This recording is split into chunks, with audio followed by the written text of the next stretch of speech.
Ma'am ज़्यादातर patients जब हमारे पास आते हैं तो वो फीमेल्स का ही पूरा ट्रीटमेंट ले रहे होते हैं। तो क्या लगता है कि मेल इनफर्टिलिटी जो है वो कितना प्रेवलेंस रखती है इनफर्टिलिटी की दुनिया में? आई थिंक 25 से 35% पेशेंट्स जो है वो मेल इनफर्टिलिटी के ही हैं और हम सब फीमेल्स का ट्रीटमेंट कर रहे होते हैं। और बहुत सारे केसेस में ऐसा होता है कि स्ट्रेस है, भले ही फीमेल को इशू है पर हस्बैंड स्ट्रेस्ड है, इसलिए स्पर्म काउंट्स अच्छा काम नहीं कर रहे, ये लो हो गए हैं। तो मुझे लगता है अगर हम फीमेल के लिए काम कर रहे हैं तो हस्बैंड के लिए भी साथ में काम करना चाहिए। इवन दो अगर हस्बैंड कह रहा है कि रिपोर्ट्स ठीक हैं, कोई इश्यूज नहीं है, स्टिल जो लाइफस्टाइल है उसको देखते हुए, जो हमारा डाइटरी हैबिट्स है उसको देखते हुए हस्बैंड के लिए भी मेडिसिन चलनी चाहिए। नॉर्मली पेशेंट की जब HSG का एक्सरे निकलता है या उसमें ट्यूब ब्लॉकेज आती है या हम पेशेंट को बोलते हैं कि आप ट्यूब टेस्ट करा लो, तो पेशेंट का क्वेश्चन होता है कि मैम मेरी तो पीरियड्स बिल्कुल रेगुलर हैं, तो अगर मेरी ट्यूब ब्लॉक होती तो मेरे पीरियड रेगुलर कैसे होते हैं? तो ये बहुत बड़ा क्वेश्चन रहता है जो ज़्यादातर पेशेंट्स पूछते हैं। वो तो ऐसा है कि पेशेंट का जो नॉलेज है उसके हिसाब से है। ट्यूब्स जो है वो एकदम अलग पार्ट है यूट्रस का, ओवरीज अलग पार्ट है, यूट्रस में जो लाइनिंग बन रही है वो एक अलग चीज़ है। तो अगर ट्यूब ब्लॉकेज है भी तो लाइनिंग तो प्रॉपरली बनेगी और पीरियड्स भी प्रॉपरली आएंगे। तो दैट इज़ वेरी कॉमन कि किसी को ट्यूब ब्लॉकेज है तो भी उसके पीरियड्स अच्छे से आए, प्रॉपर फ्लो हो और उसे कभी पता ही ना चले कि कोई दिक्कत है।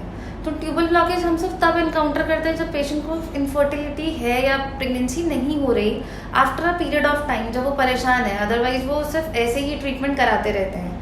तो पीरियड्स का कहीं भी ट्यूबल ब्लॉकेज से कोई लेना देना नहीं है, अनलेस कि टीबी इफेक्ट कर रहा है एंडोमेट्रियम को भी। एक बहुत कॉमन चीज़ जो पेशेंट पूछते हैं कि मैम अगर हम प्लान कर रहे हैं प्रेगनेंसी, हमने एक वीडियो देखी थी, गुड न्यूज़ मूवी देखी थी, जिसमें उसने बोला कि रिलेशन बनाने के बाद पैर दीवार की तरफ कर लेना चाहिए, ये पोजीशन अच्छा होता है, वो पोजीशन अच्छा होता है। तो इस सब के बारे में आप क्या कहना चाहोगे कि रिलेशन बनाने के बाद कौन सी पोजीशन सबसे अच्छी है?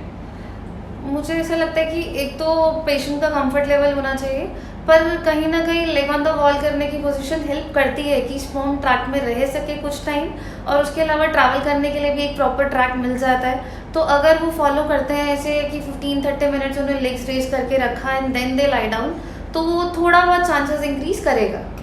तो मतलब अगर हर पेशेंट करना चाहे तो कर सकता है? करना चाहिए आई गेस, क्योंकि अगर किसी को डिफिकल्टी नहीं है तो वो करें। और उसके अलावा ऐसा है कि किसी को कंफर्ट नहीं है, कुछ इश्यूज हैं, मतलब आपको फिजिकल चैलेंज है, तो हम इग्नोर कर सकते हैं या फिर पिलो यूज़ कर सकते हैं बिलो द बैक। तो ये सारी चीज़ें भी की जा सकती हैं। बहुत बार पेशेंट्स आके पूछते हैं कि हम बैक के नीचे पिलो लगाते हैं या हिप्स के नीचे पिलो लगाते हैं तो सारा सीमेन बाहर आ जाता है। तो ये बहुत कॉमन क्वेश्चन रहता है। तो एग्जैक्टली पिलो लगाने की पोजीशन क्या होनी चाहिए? आई थिंक हिप्स के ऊपर लगानी चाहिए उन्हें, मतलब हिप्स से अबव एरिया में, एग्जैक्टली बिलो द बैक लगानी चाहिए। दैट इज हमारा जो ग्लूटियल रीजन है और जो लोअर बैक का रीजन है उधर में। हाँ, वो थोड़ा नीचे रहे तो उससे क्या होगा कि वो ऐसे फ्लो नहीं करेगा। मतलब अगर आप ऑलरेडी स्लैंटिंग पोजीशन में हो तो बाहर आने के चांसेस ज़्यादा है। If you are upwards down तो चीज़ें फेवरेबल रहेंगी। एक क्वेश्चन जो पेशेंट बहुत ज़्यादा पूछते हैं वो ये कि रिलेशन बनाने के बाद कितनी देर के बाद हम यूरिन पास करने के लिए चले जाएं या कितनी देर के बाद हम उठ के घूम फिर लें, काम कर लें?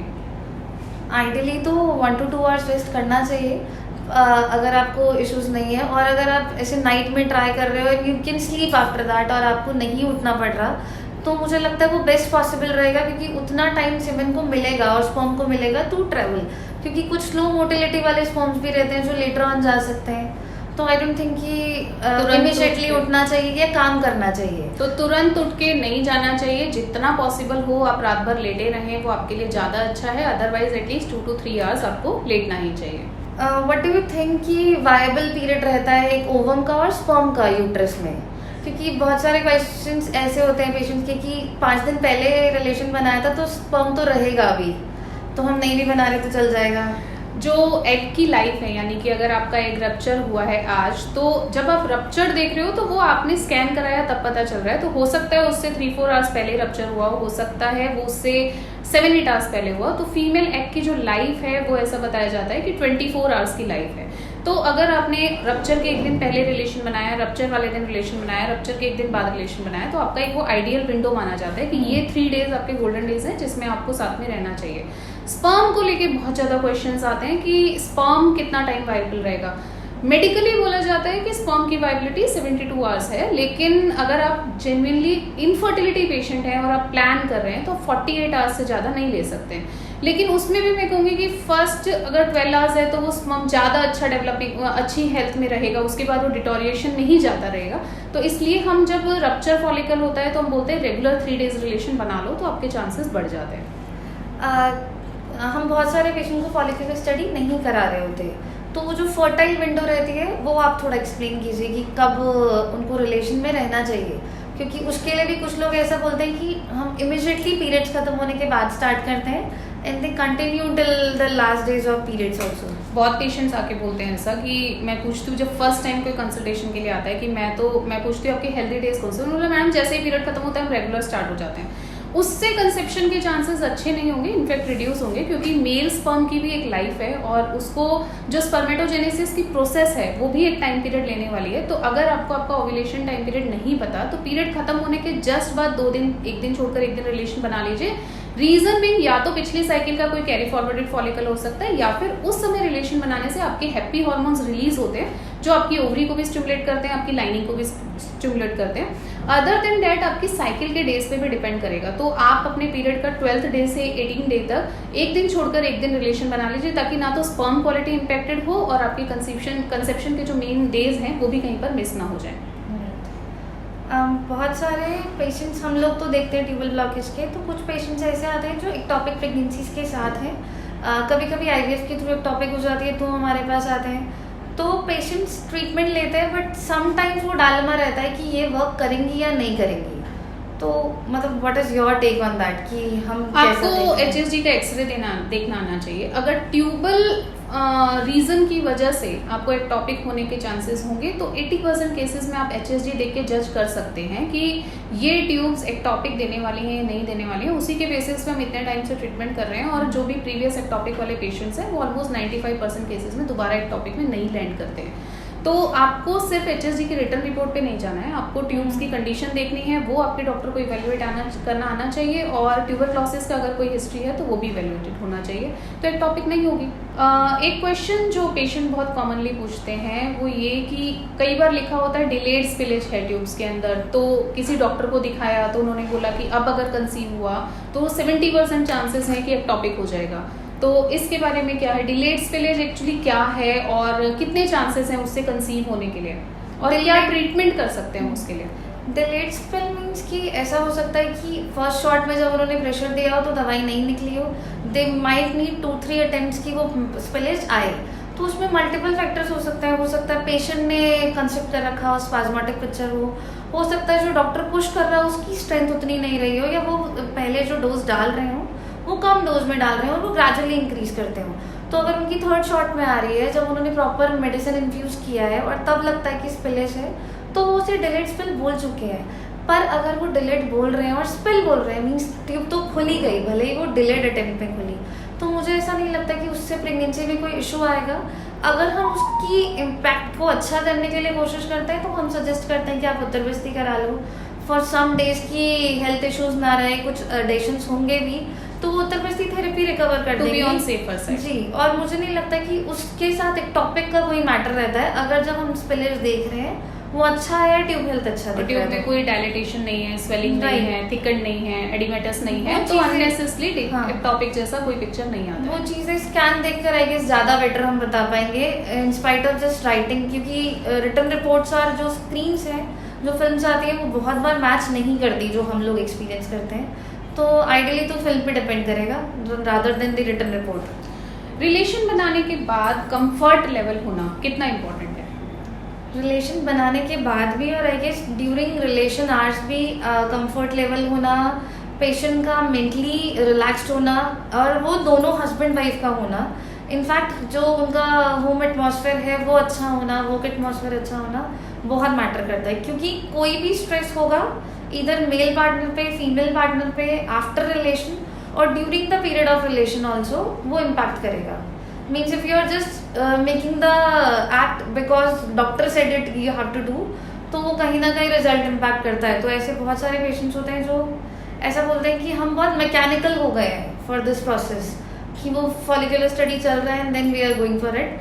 तो आई गेस उनको रिजल्ट इश्यूज आते हैं, तो मन तो वहाँ पे होना ही चाहिए, जैसा कि आयुर्वेद बोलता है कि बुद्धि और आत्मा दोनों वहीं पर होना चाहिए। हाँ, दोनों पार्टनर्स का, एक सिर्फ फीमेल का नहीं। बहुत सारे पेशेंट्स ऐसा पूछते हैं कि what is the appropriate time to make relation, जिसमें हमें चांसेस बढ़ जाएंगे, उसके बारे में आप क्या कहते हो? रात को रिलेशन अगर आप बना रहे हो तो रात्रि के प्रथम प्रहर में बनाए तो अच्छा है। तो मेडिकली हम बोलते हैं कि रात को 10 बजे से पहले, ये आयुर्वेद का कंसेप्ट है, रात को 10 बजे से पहले बना लें। अपान वायु का काल एक बार अगर प्रारंभ हो गया, उस समय रिलेशन बनाएंगे तो आपकी बॉडी जो है वो स्पर्म को एक्सेप्ट कम करती है और कंसेप्शन के चांसेस रिड्यूस हो जाते हैं। सेम वे में अगर आप मॉर्निंग में रिलेशन बना रहे हैं तो उस समय पे भी पूरी तरीके से जो हमारे डेली के कार्य हैं उसको निवृत्त हो जाना चाहिए, जैसे आपका मोशन पास हो जाना चाहिए, आपका यूरिन पास हो जाना चाहिए, उसके बाद रिलेशन बनाए तो अच्छा है। एंड ट्राई टू अवॉइड ब्रह्म मुहूर्त, जो सुबह का 3-4 बजे का समय है, उसको अवॉइड कर देना चाहिए। वेग धारण नहीं करना चाहिए। वेग धारण बिल्कुल नहीं करना चाहिए, क्योंकि वो इमिडिएटली एक्सपेल कराने में हेल्प करेगा आई गेस।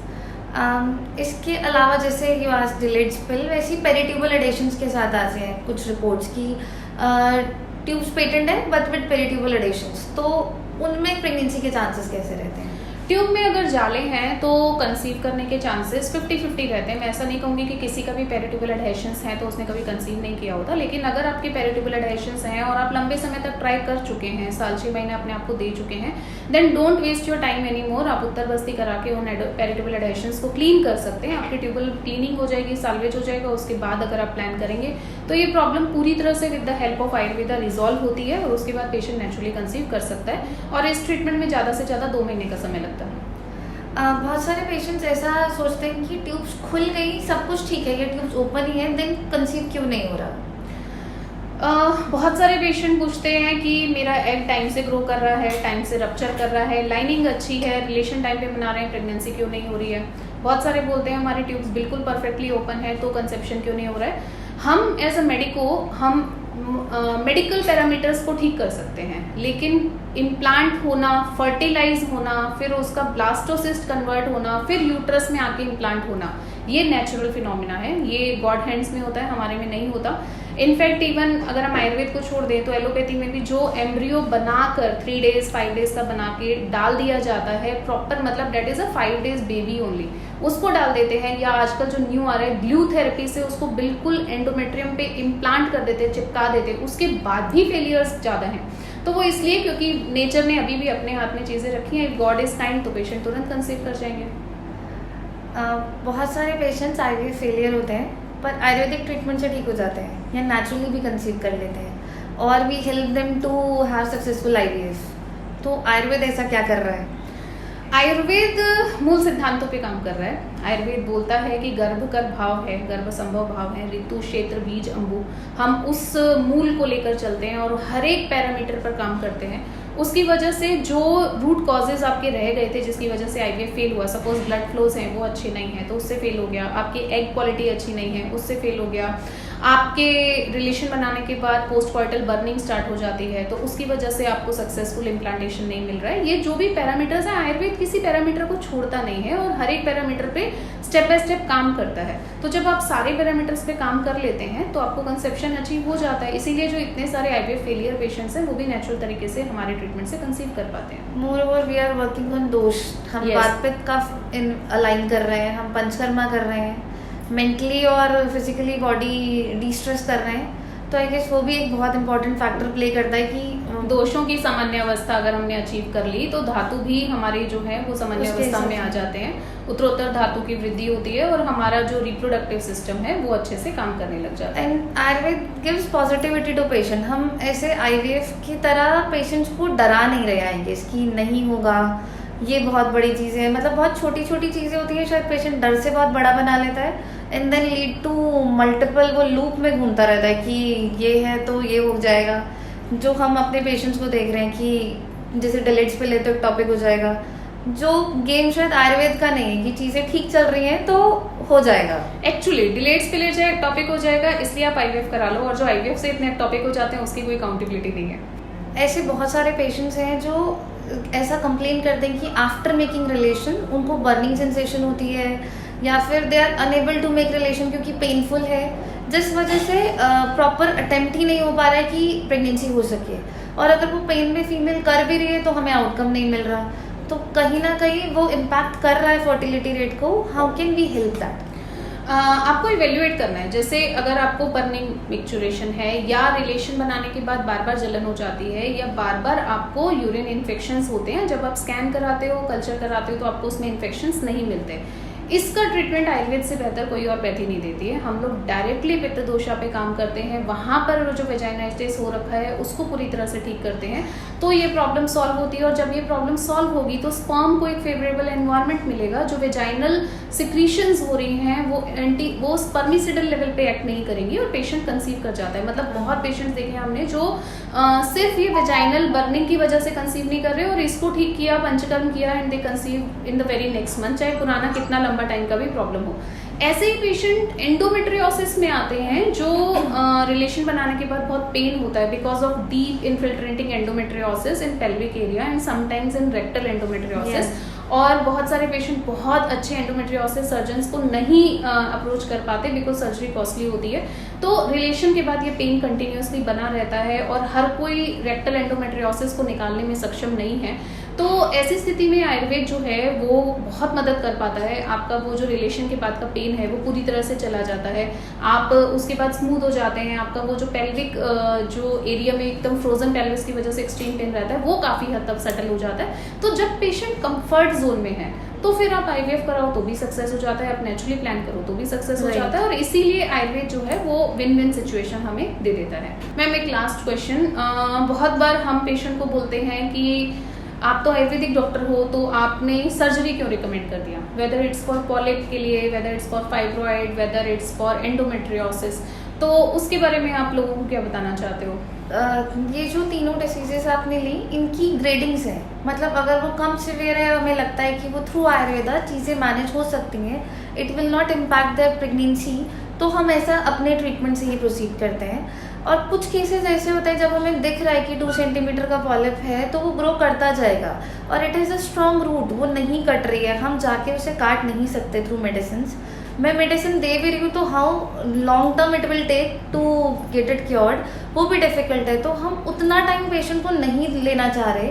हम उन्हें वो सजेस्ट कर रहे हैं कि उनका प्रेगनेंसी आउटकम जल्दी अचीवेबल हो जाए, विदाउट एनी प्रॉब्लम्स हो जाए, क्योंकि पेशेंट का एक सैचुरेशन आता है। मैं उसे कह रही हूँ कि आप फाइब्रॉइड साल भर तक ट्रीट कराओ and then go for pregnancy, तो वो वहीं पे फ्रस्ट्रेट हो जाएगा। इंस्पाइट की अगर हमने वो फाइब्रॉइड की सर्जरी करा दी तो मे बी नेक्स्ट 2-3 मंथ्स में कंसेप्शन हो जाए। और दूसरा, आयुर्वेद तो शल्य में जो आचार्य सुश्रुत हैं वो तो शल्य चिकित्सा के पिता हैं और जिसको मॉडर्न साइंस भी मानती है, तो आयुर्वेद में तो शल्य चिकित्सा हजारों वर्षों पूर्व बताई गई है और जहाँ पर बताया है कि यहाँ सर्जरी होना चाहिए, जहाँ शस्त्र चिकित्सा होनी चाहिए वहाँ हम करते हैं। इनफैक्ट लोग कहते हैं पहले तो सिर्फ नॉर्मल डिलीवरी होती थी, ऐसा नहीं है, पहले ज़माने में भी गर्भपाटन क्रिया होती थी कि डिलीवरी के लिए बेबी नीचे से नहीं आ रहा है तो गर्भ को काटकर वो बेबी को आउट किया जाता था, that is nowadays called as caesarean section. तो ये सब तो पहले से बताया गया, इट्स जस्ट आयुर्वेदिक चिकित्सकों की कुछ लिमिटेशंस क्रिएट कर दी गई हैं कि अब हम वो सर्जरीज परफॉर्म नहीं कर पाते एज पर आवर लॉज, लेकिन आयुर्वेद शल्य चिकित्सा बताता है जहाँ जरूरत होती है वहाँ करते भी हैं। ऑल वी वांट इज कि आपको प्रेगनेंसी अचीव हो जाए, आपकी हेल्दी लाइफ, हेल्दी पेरेंटहुड आप अचीव कर सके, प्रेगनेंसी के 9 महीने कोई कॉम्प्लिकेशंस ना हो।